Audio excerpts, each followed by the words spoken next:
কাল রামনবমী আছে, শান্তিতে পালন করবেন। কালকে রামনবমী আছে, সব শান্তিতে পালন করবেন। আমাদেরও অনেকে মিছিল মিটিং করেন, তাই আগামীকালটা আমি প্রোগ্রাম রাখিনি।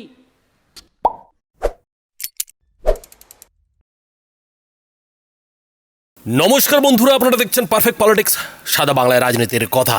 বন্ধুরা, একটা কথা আছে যে মানুষ মিথ্যা বলতে বলতে যখন একেবারে চূড়ান্ত পর্যায়ে পৌঁছে যায় তখন মিথ্যাটাই তার কাছে সত্যি বলে মনে হয়। আর সেটাই তৃণমূল নেত্রীর সঙ্গে হচ্ছে কিনা, ঘটছে কিনা, সেটাই হচ্ছে সবথেকে বড় প্রশ্ন।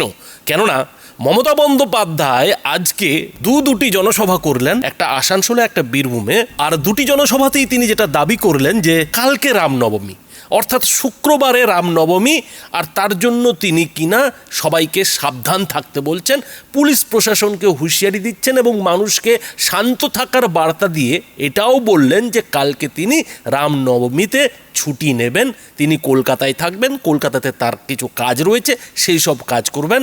আর যেহেতু কালকে রামনবমী, অর্থাৎ শুক্রবার যেহেতু রামনবমী, সুতরাং তিনি কালকের বিকেলের পর আবার তার এই যে ভোট প্রচার, সেই ভোট প্রচারটা এগিয়ে নিয়ে যাবেন।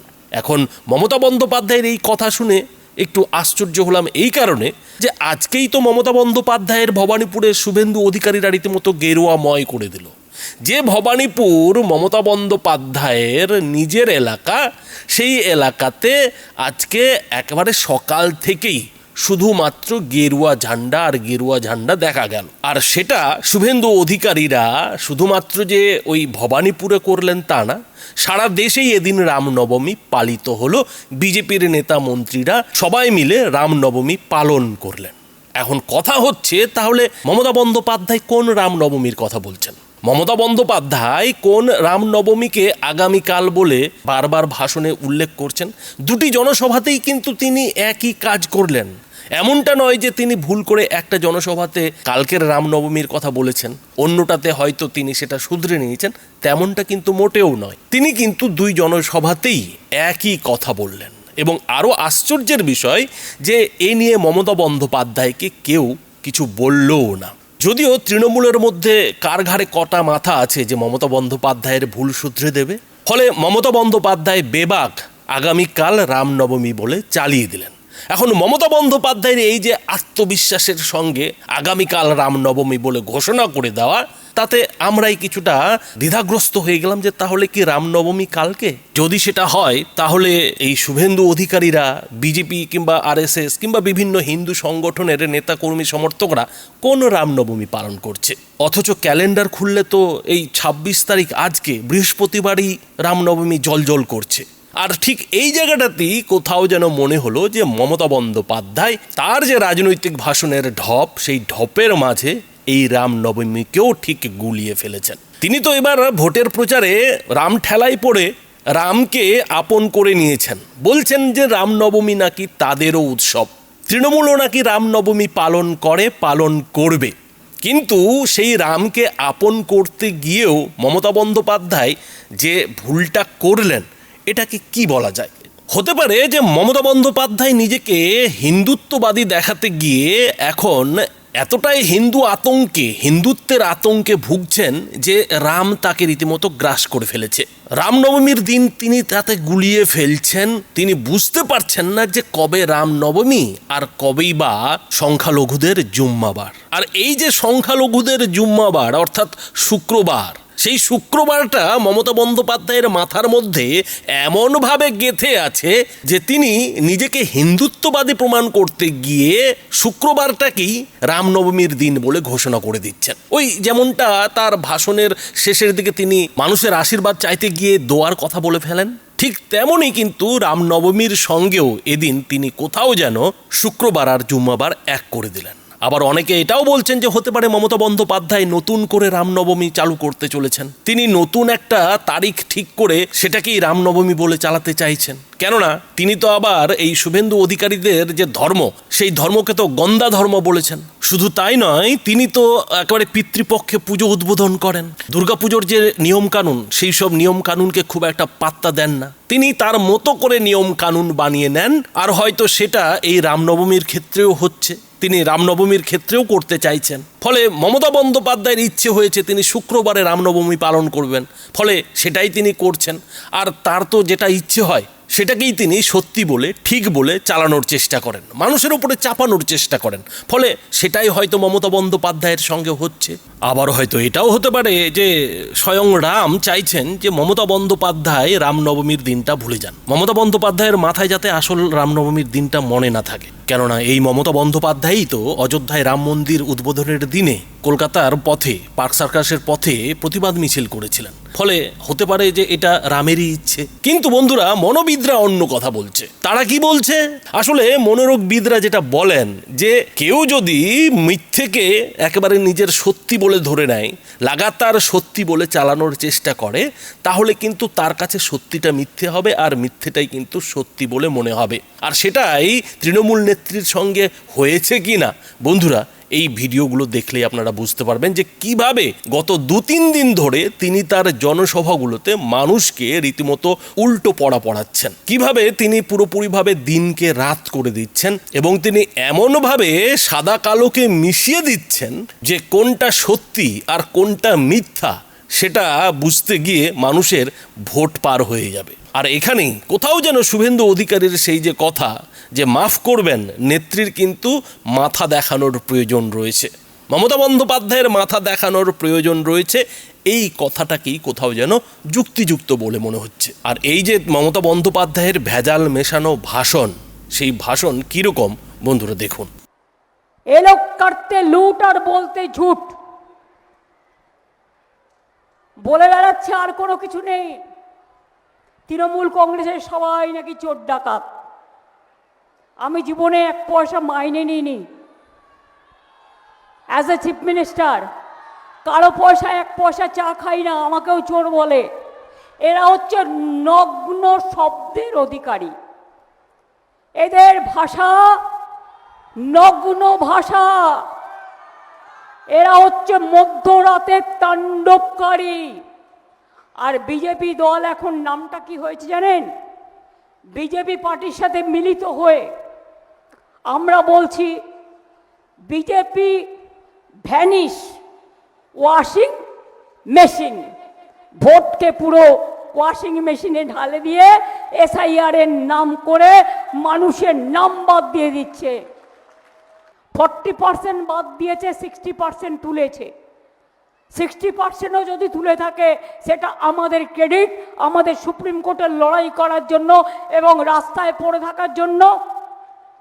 বাদ বাকি লিস্ট চাইছি, লিস্ট ইমিডিয়েট প্রকাশ করুন, কারণ যাদের নাম বাদ গেছে তারা যাতে সুপ্রিম কোর্টের ভার্ডিক্ট অনুযায়ী ট্রিব্যুনালে অ্যাপিল করতে পারে। ছেড়ে কথা বলার লোক আমরা নেই বা নই, সবাই বাংলাদেশি। এখন আবার বলছে, কালকে বলেছিল 35 দিনের পর গ্যাস পাবেন। আমি কালকে এটা নিয়ে খুব হুজ্জুতি করেছিলাম মিটিংয়ে। আজকে আবার বলছে 25 দিন, বাট আমি ওদের বিশ্বাস করি না। তো একটা লোকে যদি গ্যাস পুড়িয়ে দেয় 25 দিন কি খাবে? হাওয়া খাবে না গ্যাস বেলুনের হাওয়া শুনবে?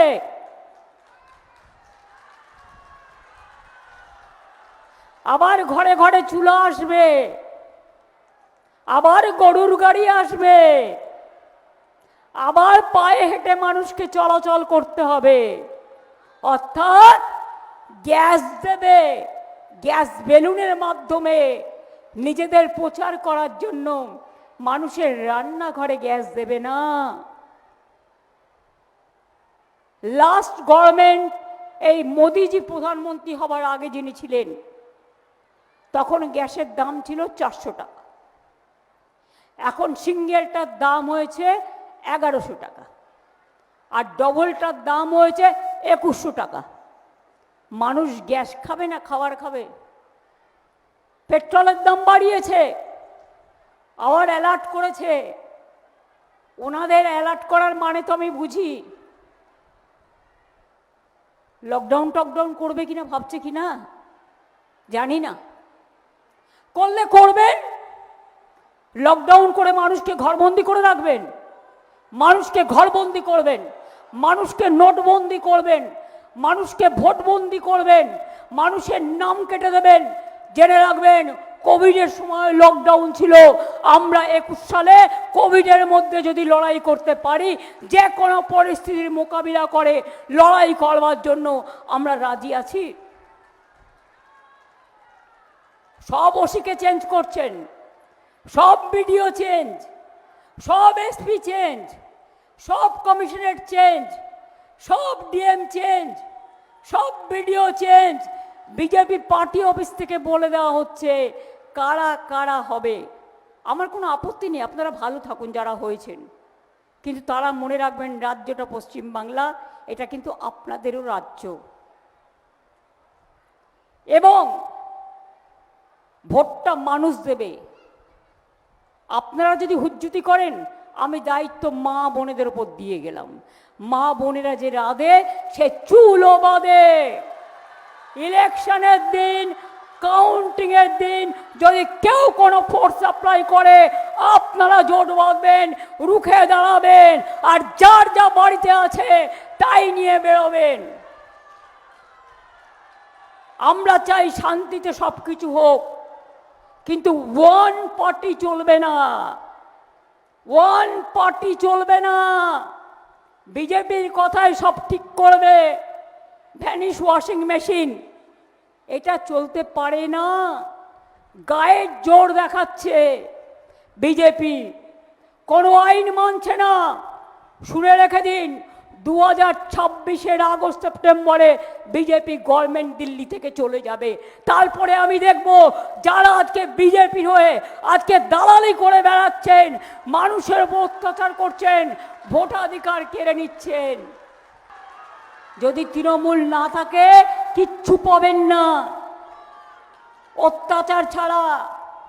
এমনিতেই বলছে মাছ খাওয়া যাবে না, মাংস খাওয়া যাবে না, প্রেগনেন্ট মাদার ডিম খেতে পারবেন না। তার মানে ও শুধু নিজেরা খাবে আর অন্য কেউ খাবে না। আমরা বলছি যার যার খাবার নিজের মতো খাবে, কেউ ভেজ কেউ নন ভেজ, কিন্তু তুমি ঠিক করবে না যে কে কি পড়বে আর কে কি খাবে।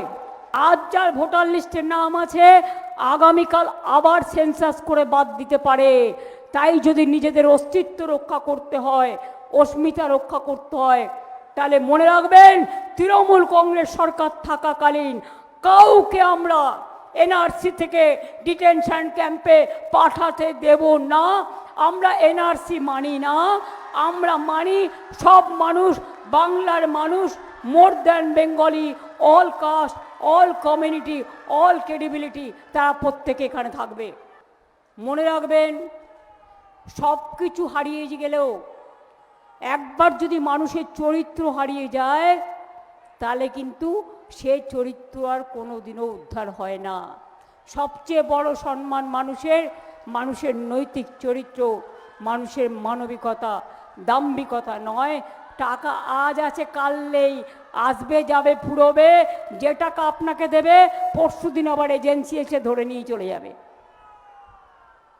তো বন্ধুরা কি বলবেন, মমতা বন্দ্যোপাধ্যায় যা বললেন সেই কথাগুলোর মধ্যে কতটা সত্যি রয়েছে আর কতটাই বা মিথ্যে রয়েছে? আপনাদের কি মনে হয়? আপনাদের মতামত অবশ্যই এই ভিডিওটির নিচে কমেন্ট বক্সে লিখে জানাবেন।